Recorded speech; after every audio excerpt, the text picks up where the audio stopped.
এই ভিডিওতে আমরা HTML ফরম্যাটিং নিয়ে দেখব। HTML ফরম্যাটিং এর জন্য আমরা হেডিং ও প্যারাগ্রাফ ট্যাগ সম্পর্কে জানবো এই ভিডিওতে। হেডিং ট্যাগ একটি টেক্সটকে বড় করে শো করার জন্য ব্যবহার করা হয়। এছাড়াও একটি ডকুমেন্টে টেক্সটের হায়ারার্কি মেইনটেইন করার জন্য হেডিং ট্যাগগুলো ব্যবহার করা হয়। সাধারণত একটি হেডিং ট্যাগ দিয়ে টাইটেল বোঝানো হয়। একটি ট্যাগ লেখার নিয়ম অনুযায়ী হেডিং ট্যাগের জন্য আমরা H1 ট্যাগ ব্যবহার করতে পারি এবং এখানে আমরা বলতে পারি দিস ইজ টাইটেল এবং আমরা পি ট্যাগ লিখতে পারি। পি ট্যাগ হলো একটি কন্টেইনার ট্যাগ, এর ভিতরে কন্টেন্টগুলো আমাদের ভিতরে লিখতে হবে। আমরা র্যান্ডমলি কিছু কন্টেন্ট জেনারেট করি, lorem 10 দিয়ে আমরা 10টি ওয়ার্ডের একটি কন্টেন্ট জেনারেট করতে পারি এবং এইটা দিয়ে আমরা আমাদের ডকুমেন্টে আমাদের আপডেটটা দেখতে পারি। এখন আমাদের হেডিং ট্যাগগুলোর বিভিন্ন হায়ারার্কি আছে।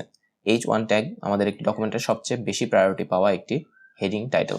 আমরা এছাড়াও H1 থেকে H6 পর্যন্ত বিভিন্ন ট্যাগ ইউজ করতে পারি।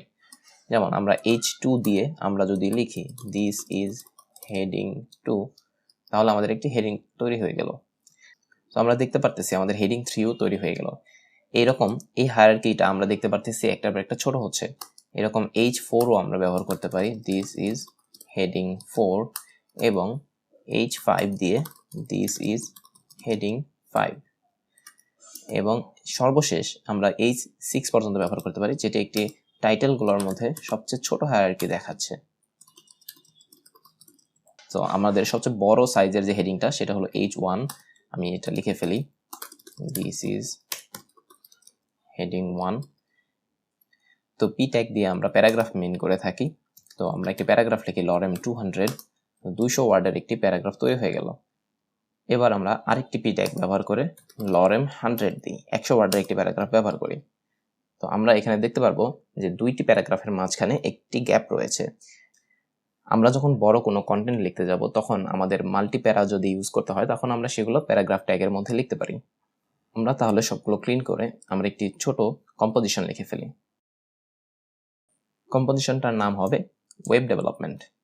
H1 ট্যাগের মধ্যে আমরা লিখি ওয়েব ডেভেলপমেন্ট এবং প্যারাগ্রাফ ট্যাগের মধ্যে আমরা লিখতে থাকি আমাদের কন্টেন্টসগুলো, 100 ওয়ার্ডের কন্টেন্ট।